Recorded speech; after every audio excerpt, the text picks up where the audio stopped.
What's up, everybody? How's your day going? I hope you're having a pretty good Saturday today. Now, right from the jump, I'm going to go ahead and say, smash that like button if you don't mind. It would be a big favor. I would really appreciate if you would go ahead and smash it. If you're new around here, hit that subscribe button, turn on notifications. Now that's out of the way, let's go ahead and get into it. Now, the Republican debate was what you probably would think. And without Vivek Rammaswamy on stage, it would have been nothing, pretty much. Nothing but talking points, nothing but establishment Republicans, just blah, blah, blah, blah, blah. Now, everybody that I've come across is saying Vivek killed it. I agree with that. I know he killed it. He came out, he took the gloves off, he said, I'm not playing games no more, went directly after the establishment media, and that's why the establishment is saying Vivek lost, Vivek failed. He's an ultimate failure. He's stupid. The New York Post called him stupid, right? Saying Nikki Haley won. Nikki Haley is a warmongering establishment shill. She does not have American interests at heart. She only has interests in lining her own pockets. Vivek bores that out in this video, and we're going to break that down. But he just, like I said, he came out right from the jump. Gloves came off, not playing around. Watch this. Why should you be the nominee and not the former president? I think there's something deeper going on in the Republican Party here, and I am upset about what happened last night. We've become a party of losers at the end of the day. It was a cancer in the Republican establishment. Let's speak the truth. I mean, since Ronna McDaniel took over as chairwoman of the RNC in 2017, we have lost 2018, 2020, 2022, no red wave that never came. We got trounced last night in 2023. And I think that we have to have accountability in our party. For that matter, Ron, if you want to come on stage tonight, you want to look the GOP voters in the eye and tell them you resign, I will yield my time to you. And frankly, look, the people there cheering for losing in the Republican Party. Think about who's moderating this debate. This should be Tucker Carlson, Joe Rogan, and Elon Musk. We'd have 10 times the viewership, asking questions that GOP primary voters actually care about and bringing more people into our party. I mean, just went right for the head of the GOP.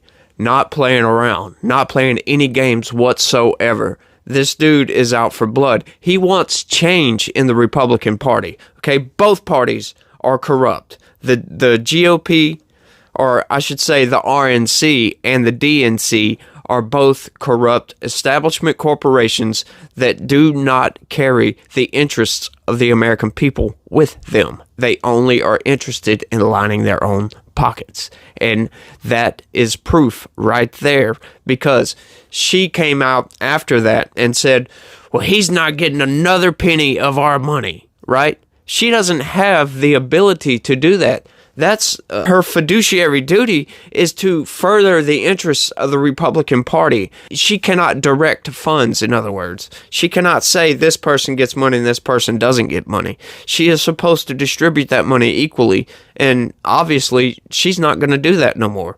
He should be the leading Republican right now. Should be. But he's not, because he is promoting change in the Republican Party. You notice you don't see this in the DNC. The DNC, in my view, because there's nobody challenging the establishment on their end, the DNC is an ultimate corruption incarnate. The RNC is also. But at least we have some Republicans calling out the establishment and saying, look, there's corruption here and we don't need it.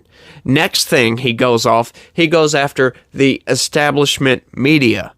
Watch this. Matters. I mean, Kristen, I'm going to use this time because this is actually about you in the media and the corrupt media establishment. Ask you, the Trump-Russia collusion hoax that you pushed on this network for years, was that real, or was that Hillary Clinton made up disinformation? Answer the question. Go. Mr. Ross. Sorry. This is how we get our country back. Notice right there at the end, he ends with, this is how we get our country back. And he is totally correct in that. This is how we get our country back. The mainstream media has put out this narrative. They put out whatever narrative furthers their own interests, in other words. And the fact that Trump is getting destroyed right now just goes to that. He is the one that came out with the opening salvo against the establishment media. It's calling like CNN fake news, NBC fake news, because they were pushing a narrative and they were willing to lie to the American people to push that narrative. They lied constantly about Trump. It was always Trump bad, Trump bad, Trump bad, creating an entire population of the American people that now hate Trump. It has destroyed discourse in this country. We can no longer have open and honest debate like Vivek says. You got people like Alex Jones, who is banned from pretty much all media. Nobody wants to talk to this guy, except for a select few people want to talk to this guy. Everybody sees him as some crazy conspiracy kook, which, in all honest opinion, he has had some crazy crackpot conspiracies that he's came out with that were just completely ridiculous. But you don't completely excise somebody from society just because they have some ridiculous ideas. You go in and you talk to them. You show them the facts. Here are the facts, and this is why your crazy crackpot conspiracy doesn't work. That's what you do. You don't just shun them from society and tell them they can't talk to anybody. That's completely ridiculous, and it goes against the First Amendment. Okay, so next up, the moderators were asking about assistance to Israel. How would you assist Israel? You know, would you send money over there to them? And he goes off and says this number. Not in terms of what I would tell the prime minister, no. In fact, I would go one step further. The founding vision of Israel was based on the idea that they don't want to depend on anybody else's sympathy or direction in defending themselves. So what I would tell Bibi is that Israel has the right and the responsibility to defend itself. I would tell him to smoke those terrorists on his southern border, and then I'll tell him as President of the United States, I'll be smoking the terrorists on our southern border. That's his responsibility. This is our responsibility. That's how we move forward. But I want to be careful to avoid making the mistakes from the neocon establishment of the past. We don't want to make the mistakes of the past. I don't believe we need to involve ourselves, intervene, in other words, in foreign affairs. Israel is perfectly capable of defending themselves against a group like Hamas. I do agree that having a presence over there to deter others from attacking and getting into the fray, yes, we do need to do that. But that's not what we're doing. As you can see, we've had drones taken out of the sky. We don't need to do that. We don't need to go over there and help these people. They are perfectly capable of defending themselves. If another country jumps in, then we can help. But what we need to do is deter people from jumping in.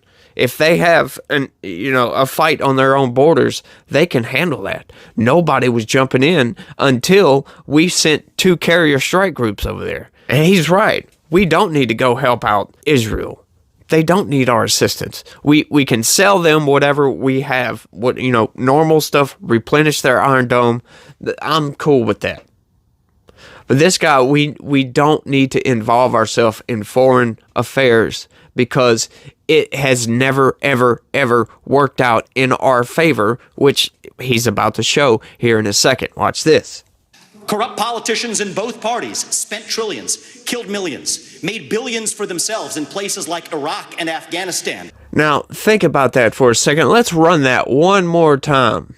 Corrupt politicians in both parties spent trillions, killed millions, made billions for themselves in places like Iraq and Afghanistan. Spent trillions, killed millions, and made billions for themselves. That's right. This man is just nailing it. We intervene in these foreign wars and only make things worse. They spent trillions of dollars, $7 trillion for Iraq and Afghanistan. $7 trillion. That's $7 trillion more in debt that we are because of that. And what did we gain from that? Nothing.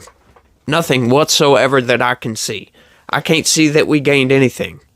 Spent trillions, killed millions, and made billions for themselves to enrich corporations in America, the military-industrial complex, is the only people that benefited from those foreign wars. Taking down Saddam Hussein, sure, why not? But fighting wars that sent thousands of our sons and daughters, people my age, to die in wars that did not advance anyone's interests, adding $7 trillion to our national debt. And Joe Biden sold off our foreign policy. Joe Biden's son, Hunter Biden, got a $5 million bribe from Ukraine. That's why we're sending $200 billion back to that same country.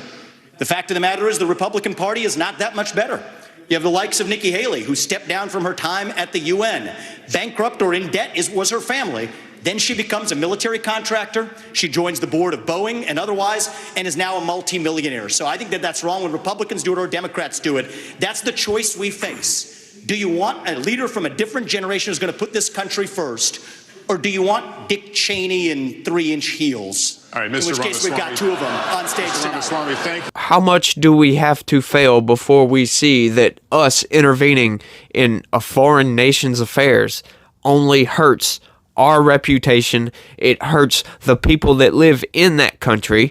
It hurts the surrounding areas. It destabilizes those areas and just makes things worse. I can't stress enough that us intervening in foreign affairs like that makes no sense. Nobody else is willing to say that. We see something happen, we get lied to by the mainstream media that we fund these foreign wars that we don't need to be funding. I don't understand why people hunger for foreign wars like that. You know, it's like with Ukraine.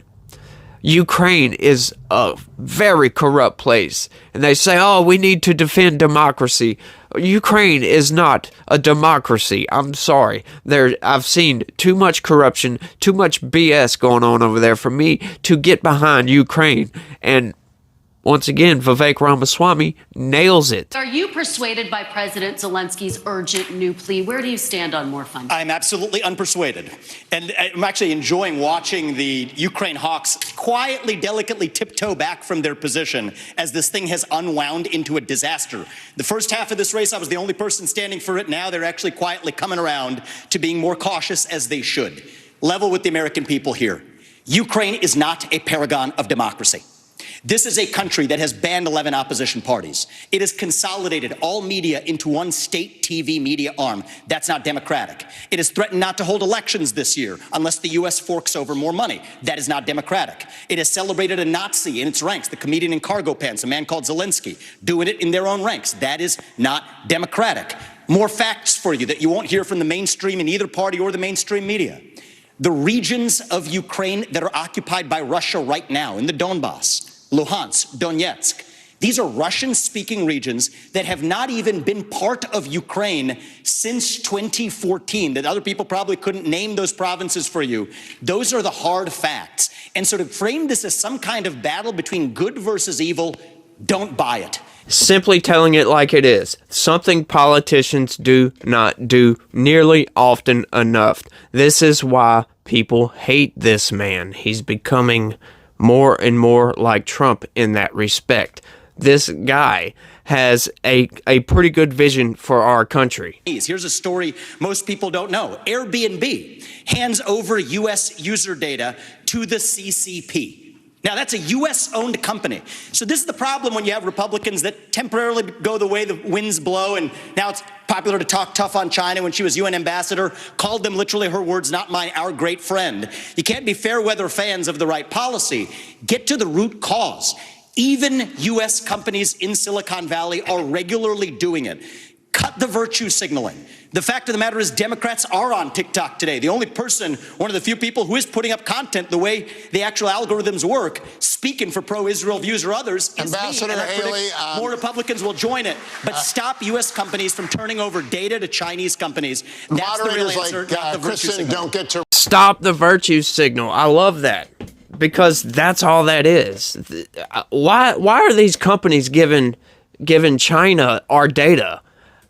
For advertising or for whatever, it doesn't matter. Why are they turning over our data to these places like this? Doesn't make any sense to me, and it does need to stop.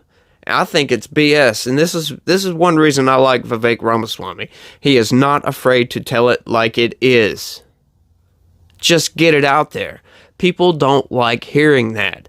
People think he lost this debate, but he's completely smashing it. If you're paying attention at all to what's going on in the world, then you will resonate with his message.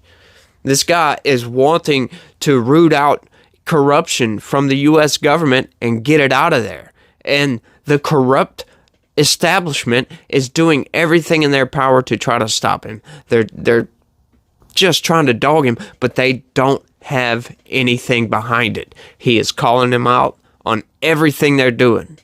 Calling them out, and they can't stand it. This dude should have the highest poll numbers of anybody right now. I don't care who you are. The mainstream is holding him back. That's the only explanation.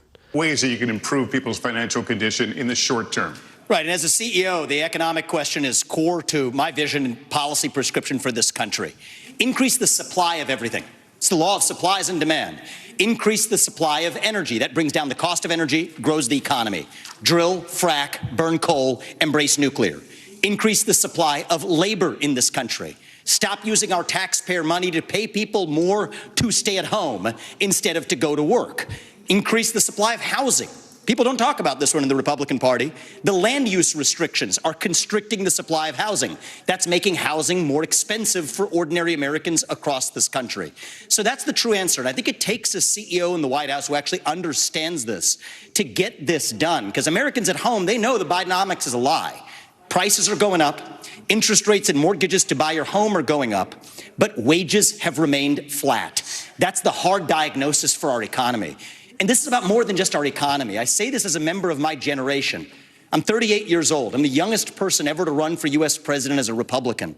The reason my generation has lost our sense of national pride, in part, is because people in my generation feel like the American dream isn't available to them. And part of the reason why is we've burdened them with four-year college degrees that did not serve their head start on the American dream. People will be more proud of a country if we're all making more money in that country. This is how we revive national pride and our identity, and it will take a CEO in the White House with zero-based budgeting, by the way, to take on the federal debt to get this job done. All the other answers to that question that he answered right there were just generic stuff like I do all the time. This is what we need. We need to do this. We need to do that. There was no, I guess, policy prescription, like he said, eliminating federal spending, getting that stuff out of the way. This man understands what's going on in this country, and he understands how we can get this country back on track, rooting out the corruption. Corruption eats up so much of our tax dollars, you would be blown away by all the pork and BS spending, all the federal BS that we do, spending millions of dollars on nothing, on absolutely nothing. Tree equity. Who the hell needs tree equity? Cut it out of our budget. We don't need that. Our tax dollars, what is it, like 5-point-something trillion dollars of GDP. I forget how much the tax revenue we collect every year, but it's over $1 trillion. It is insane that we cannot do more to help our economy, to stimulate the economy with what we have. We are paying out so much money to our federal budget. It's ridiculous. We're paying these ABC corporations all this money. We're building a new FBI building, multi-million-dollar building. It's in the 8 or 9 figures. I think it's in the 8 figures. I'm sorry, not 9, 8 figures. Why? Why? They already have a very, very large building. They don't need any more building. They don't need 40,000 FBI agents and analysts and all this other stuff. We don't need that much. We don't need 30,000 Department of Energy employees. We don't need 80-something thousand IRS agents. We don't need 22,000 Department of Education employees. Why is there 20-something thousand Department of Education employees? It makes no sense. We need to cut the fat. If we weren't having such a major problem in this country, you wouldn't hear nothing from me. We wouldn't need to do all this. If the people that ran our country previously would not have inflated the federal government like they have inflated the federal government, we wouldn't need drastic measures to fix our economy, to get this country back on track. Like he says, break the shackles off of regulation and let our economy boom like it used to. That's how we get our economy back on track. Not by just random blah blah talking points. Mr. Ramaswamy, have you determined if you would touch entitlements and Social Security? What, if any, reforms are you looking at? So this is really important right now. We're working within the last window I believe we will have to actually fix this problem while still leaving Social Security and Medicare benefits for current seniors intact. I'll tell you how. The other candidates assume, like Nikki, that it can't be done. And on her math, she's right about it. But her math assumes $7 trillion of our $33 trillion national debt going to fight wars like in places like Iraq and Afghanistan. Minus that, our national debt would be $26 trillion right now. Then you go to zero-based budgeting, which I've proposed as a CEO. It's how I've run businesses. It's how many CEOs run businesses. Don't use last year's budget as the baseline. Start with zero as the baseline and then ask what's actually necessary. 75% headcount reduction. Yes, that is severe. In the number of federal employees in the Washington, D.C. bureaucracy. Shut down redundant agencies that should not exist. Deliver economic growth as a positive tailwind. I think we can get to 3, 4, maybe even 5% GDP growth if we really take the regulatory shackles off of our economy. And against that backdrop, I believe this is our last best window to be able to take care of our national debt problem through those severe measures, including sacrificing the foreign wars that many bloodthirsty members of both parties have a hunger for. That's the one secret for how we're going to be able to do this, and that requires discipline. So we can't have the first conversation we were having, sending foreign aid willy-nilly to countries whose national debt per capita is less than ours. Thank you, but if Mr. we do this Ramaswamy. correctly, I think this is our last window, and it'll take a CEO from the next generation to do it. Thank you. Yeah, that's right. So let's be honest here, though. None of these people are going to be president of the United States. Right now, Trump is so far ahead in the polls, it doesn't make any sense for these people to be in the race. We still have another whole year before it's election time. So you never know what's going to change, but currently right now, none of these people have a chance at all of becoming president. But I think it would be a disservice to the American people to just outright just eliminate Vivek Rammaswamy from this. This guy is smart. He knows what he's talking about. He gets in there and he says what needs to be said. He nails it right on the head. He articulates it so well. He's got me sold. Okay, I don't like career politicians. This guy's not a politician. He's a CEO. This was one of the main reasons I got behind Trump. Trump was not a politician. Trump was a businessman. He was a CEO. He knew what he was doing. And what he did for this country was great. We had the best economy we've ever had. Our foreign policy was wonderful. No new wars. He had plans getting us out of Afghanistan. He was trying to get our troops out of Syria, but General Milley and the Department of Defense had other plans. They lied to President Trump, saying they were going to get the people out and never did. We still have people over there. Don't know why we have all these bases all around the world. I just don't understand why we think we can be the police. This is why countries hate us. That's what we need to do. We don't need people hating us. We need to be friends with everybody. I know that's not a reality sometimes, and that's not going to always be the case, but if we wouldn't intervene in some of these foreign wars and do some of the stuff we've done in the past 30 and 40 years, we might not have such a negative perception from some of these places. We might actually have a peaceful world. I just don't understand how some of these people just dismiss Vivek Ramaswamy as some kind of idiot or something. This guy's smart. Like I said, he's articulate. And that's all I got. That's all I got for this one. He smashed it as far as I'm concerned. If you want just another fake politician and you want the problems that we have now to be exacerbated and continue for decades to come, go ahead and vote for Nikki Haley or Ron DeSantis. You know, honestly, Ron DeSantis is kind of an iffy one. He's done really, really good in Florida. You know, there's been a couple of things that he's kind of dropped the ball on. You know, he had that, they called it the Don't Say Gay bill or whatever, which it had nothing to do with that. It was just stopping schools from teaching kink, essentially, in our schools. You know, extracurricular sex education. You know, you need to know the basic biology. You don't need to know how to use Grindr or other sex apps. You don't need to know what a is. You don't need to know what is and all this other crap. And they were just teaching some very, very disgusting stuff in some of these schools, and it made no sense. And he stopped that, right? He said up to the 3rd grade. That's how the bill was started. Hey, great. That's perfect. That's where we need to go. And then he extended it further. Okay, that's fine, you know, up to say high school. Whatever. But he extended it to the 12th grade. Come on, man. He went a little bit too far with that. So, you know, these people are bought and paid for by these PACs and these super PACs. And we need to eliminate these PACs and these super PACs. Because all they do is further their own interests. They don't further the interests of the American people. And all they do is they're laundering money into these campaigns.